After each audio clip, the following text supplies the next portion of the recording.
어느 환자가 병원에 가게 되었다고 합니다. 몸이 안 좋아서 이제 병원에 진단을 받고 여러 가지 검사 후에 의사 선생님을 만났습니다.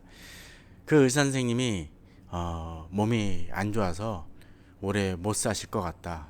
나쁜 소식을 전해줘서 죄송하다라고 얘기를 했다고 합니다. 그러면서 열 손가락을 펼쳤다고 합니다.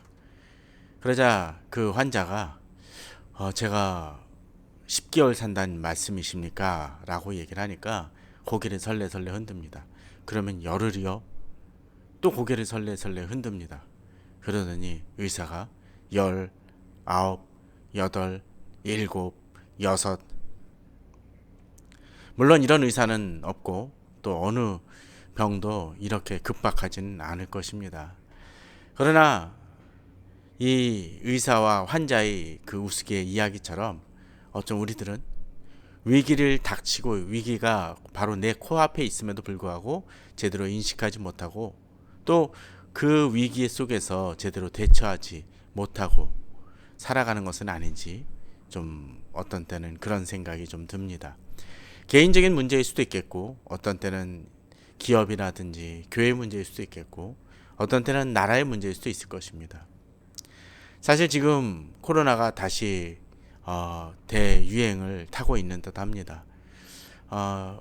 갑자기 1,000명이 넘어가는 그 숫자가 계속적으로 연이어 벌어지고 있습니다. 이제 저희들이 지금은 예배를 드리지만 12일부터는 2주간 예배를 또 드릴 수도 없습니다. 비대면 예배로 드려야만 합니다.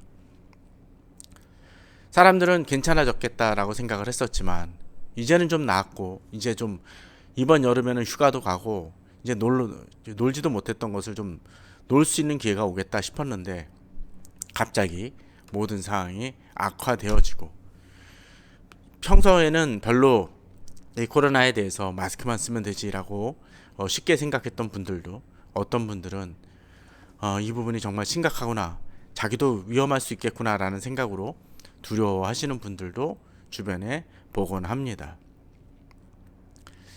이런 상황 속에서 우리들은 또 어떻게 살아야 될까요? 아니, 코로나만이 아니라 우리에게 어쩌면 닥칠지도 모르는 위기 속에서 우리는 어떻게 살아야 될지를 좀 오늘 본문을 통해서 살펴보았으면 합니다.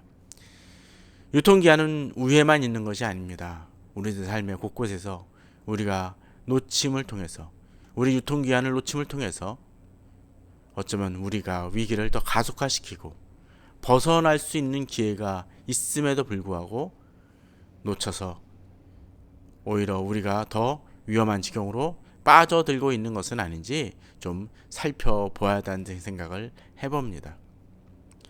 오늘 본문을 보게 되면 이제 이런 얘기가 등장을 합니다. 1절에서 내가 여호와께 피하였거늘 너희가 내 영혼에게 새같이 내 산으로 도망하라 함은 어찌함인가 라고 말씀을 이야기합니다. 특별히 3절을 보게 되면 터가 무너지면 이라는 표현이 등장을 합니다. 오늘 설교 제목이기도 하죠. 우리들이 안전하다고 믿었던 그 삶의 기반이 무너지는 그런 위기를 겪고 있다라면 우리는 당황하고 힘들어할 것입니다. 이것만큼은 안정되다고 생각이 되어졌을 때 갑자기 집이 흔들리고 집안이 주저앉고 있다라면 우리는 힘들어하고 불안해할 것입니다. 얼마 전에 어느 해외 그 토픽도 등장을 했죠. 자기 밭에 갑자기 구멍이 뚫렸습니다. 몇 메타짜리 하나가 뚫리더니 조금씩 점점 빨라지더니 10m, 100m까지 점점 넓어졌다고 합니다. 땅속으로 깊이 빠져버린 그 땅들, 그리고 그것은 심지어는 자기 집까지 삼킬 듯이 하다가 결국은 그 집도 싱크홀에 빠져들었다고 합니다. 어쩌면 우리들의 삶의 기반 속에서 그런 경험을 할 때가 있는 것 같습니다. 터가 무너질 때 우리는 어떻게 해야 될까요? 얼마 전 어느 분도 그런 얘기를 합니다. 삶이 힘들어서 정말 쉽지 않네요. 욥의 고난이 우리가 이야기를 하지만 정말로 우리들이 욥의 고난 같은 그 상황 속에서 어떻게 이 힘듦을 이겨낼 수 있을까라는 생각이 드는 그런 분들도 있을 것 같습니다. 그럴 때 우리들의 정답은 무엇일까요? 사실은 너무 당연하지만 쉽지 않을 수 있는 것이 바로 1절처럼 여호와께 피하는 것일 것입니다. 저도 신방을 가서 예를 들면 병원 신방이든 또는 여러 가지 어려운 일을 겪으시는 분들에게 말씀을 나누고 또 위로합니다. 그럴 때 제가 얘기하는 건 뭡니까? 너무 낙심되니까 삶을 포기하셔야겠네요 라고 얘기하겠습니까? 아닐 것입니다. 당연히 아닙니다. 하나님을 의지하시고 우리가 같이 기도합시다 라고 이야기를 합니다.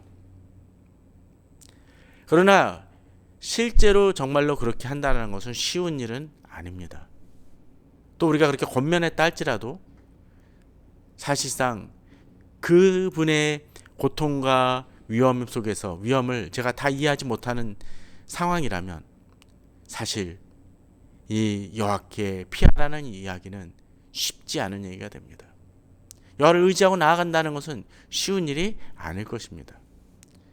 그런데 오늘 1절에서 보게 되면 내가 여호와께 피하였는데 이제 세상 사람들은 내 주변의 사람들은 다르게 이야기를 합니다. 너희가 내 영혼에게 새같이 내 산으로 도망하라 하면 어찌함인가 라고 얘기합니다. 우리가 어떤 신앙적인 갈등을 겪거나 또 신앙인으로서 살아가기에 부딪히는 또 여러 가지 문제들 또는 위기가 닥쳤을 때 사람들은 하나님을 통한 또 말씀을 통한 해결보다는 세상적인 방법들을 택하라고 이야기를 합니다. 특별히 오늘 보면 어떻습니까? 너희가 내 영혼에게 새같이 내 산으로 도망하라 하면 어찌 함인가라고 얘기합니다. 새의 안식처는 어디입니까? 결국 산일 것입니다. 새같이 내 산으로 도망하라는 얘기는 결국은 우리가 지금 세상에 살고 있으니까 세상에 있는 방법들을 동원해서 어떻게든 해결하고 위안을 얻으라는 것입니다. 어떤 사람에게는 그것이 술로 인한 해결일 수도 있겠고 어떤 사람은 단지 돈만 있으면 이 모든 문제가 해결된다라고 생각되어지는 경우도 있을 것입니다. 그런데 그런 것 같습니다. 좋은 아파트를 분양받아서 들어간다고 해서 무조건 행복이 보장이 됩니까? 집에 들어갔기 때문에 발생되는 문제도 있을 수 있습니다. 집안의 어떤 하자로 인해서 계속적으로 몇 달 고생한다면 우리는 그 하자의 문제만으로도 집에 들어가기 전보다 더 심한 불안과 갈등 또 분노를 가질 수 있습니다. 꼭 아파트의 하자만이 아니더라도 여러 가지 문제로 우리들은 우리가 원하는 것을 얻은 다음에도 흔들릴 수 있습니다. 본문에서 내 영혼에게 새같이 내 산으로 도망하라고 이야기하지만 결국 새에게 있어서 산이 꼭 안식만 되는 것은 아닌 것처럼 우리의 삶이 그렇습니다. 세상적인 방법으로 해결할 수 있는 것 같아 보인다 할지라도 실제로 그 세상이 우리에게 답변이 되지 못하는 경우들은 참 많이 있습니다. 오히려 우리는 하나님의 원칙을 생각해보며 하나님의 말씀이 이 상황 속에서는 어찌 해야 되는지를 좀 생각해 볼 필요가 있습니다. 그러나 인간적으로 생각할 때는 세상, 그 새가 산을 찾아가는 것처럼 세상적으로 이 문제를 어떻게 좀 더 쉽고 변칙을 통해서라도 해결할 수 있을까라고 그런 유혹을 받을 수 있습니다. 그런데 본문은 이렇게 세상 사람들이 내 주변에 있는 사람들이 그렇게 이야기하는 이유가 있음을 보여줍니다. 2절을 보십시오. 악인이 활을 당기고 화살을 시에 먹이며 마음이 바른 자를 어두운 데서 쏘려 하는도다. 어떤 이야기입니까? 우리가 그들의 말을 쫓아서 새가 산으로 도망하듯이 그렇게 세상을 의지하여 이 문제를 해결하려고 할 때 그들은 세상의 악한 이들은 우리를 향하여 활을 당기고 화살을 시에 먹임을 통해서 우리가 허점을 보일 때를 노리고 기회를 노리며 우리를 해하려고 계획한다는 것입니다. 떳떳하지 못하기에 어두운 데서 우리를 공격하려 합니다. 특별히 본문은 이 의인을 마음이 바른 자라고 이야기를 했습니다. 그렇습니다.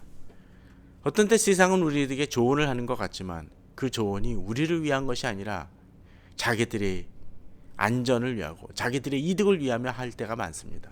또는 우리를 위하여 이야기하는 것 같지만 실제로는 우리를 해하려고 작정하기에 술수를 쓰는 경우들도 많이 있습니다. 우리는 그것을 분별해낼 수 있어야 될 것입니다. 새가 산으로 도망가는 것은 어쩌면 당연한 것처럼 비춰지지만 마치 새가 돌아오는 것을 노려서 포수가 총을 겨누고 있는 것처럼 우리도 세상 사람들의 조언에 따라서 세상적인 방법으로 문제를 해결하고 할 때 언제든지 그들이 쏘는 화살과 그들이 놓은 덫으로 인해서 망할 수 있음을 우리는 알아야 될 것입니다. 특별히 앞서 이 말씀을 나눴던 것처럼 터가 무너지면 의인이 무엇을 하라라고 이야기합니다. 터가 무너지면 터가 무너질 때 우리는 무엇을 해야 될까요? 앞서 싱크홀에 대한 그 외국의 기사처럼 그렇게 무너져 내려갈 때 사실 우리들이 할 수 있는 것이 별로 없는 것처럼 비춰집니다.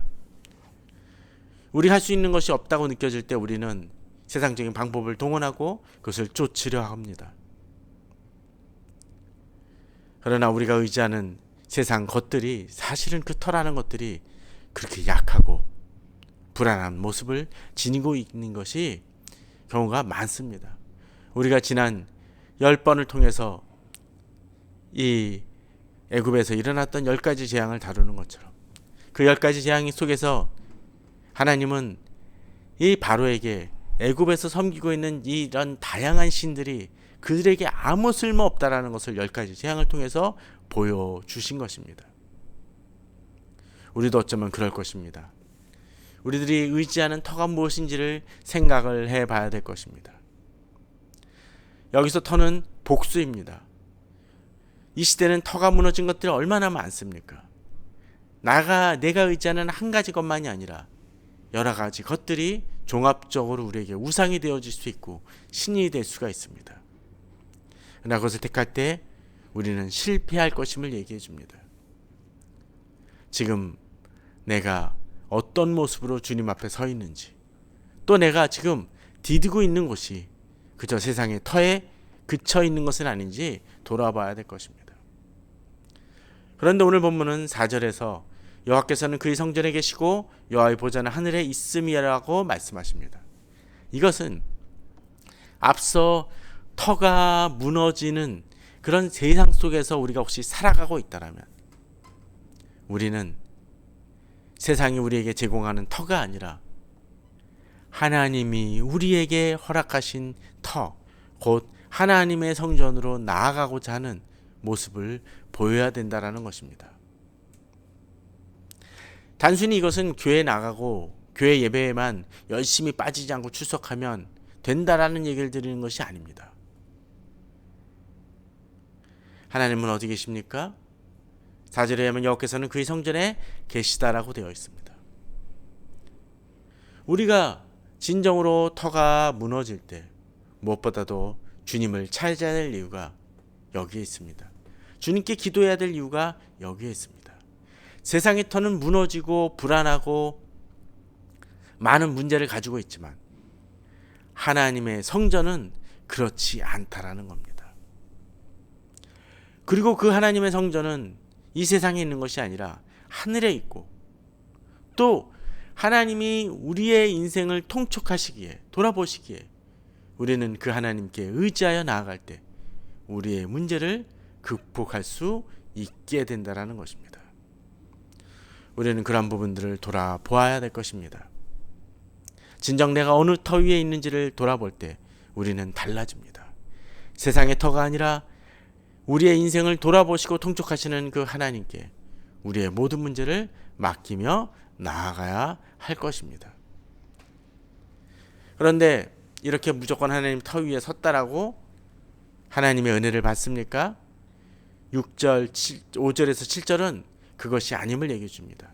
5절은 여호와는 의인을 감찰하시고 악인과 폭력을 좋아하는 자를 마음에 미워하시도다라고 되어 있습니다. 우리가 하나님의 터 위에 있는 것도 중요하지만 하나님의 터 위에 합당한 사람이 되어야 될 것입니다. 우리가 의인이라고 얘기하면서 악인과 폭력을 좋아한다라면 우리는 실패할 수밖에 없습니다. 진정으로 우리를 감찰하시는 그 하나님을 의지하여 믿음으로 나아가야 될 것입니다. 그 믿음으로 나아가며 주를 의뢰할 때 주께서는 우리에게 은혜를 내려주십니다. 6절에 악인에게 그물을 던지시니 불과 유황과 태우는 바람에 그들의 잔에 소득이 되리라라고 되어 있습니다.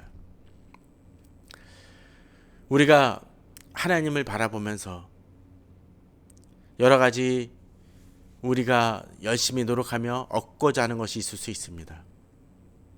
그런데 그 모든 것이 하나님을 배제하거나 또는 하나님이 아닌 하나님과 반하는 행동을 하고 있다라면 결국 그것은 오늘 6절처럼 악인의 그물을 던지시리니 불과 유황과 태우는 바람에 그들이 잔에 소득이 되리라는 것처럼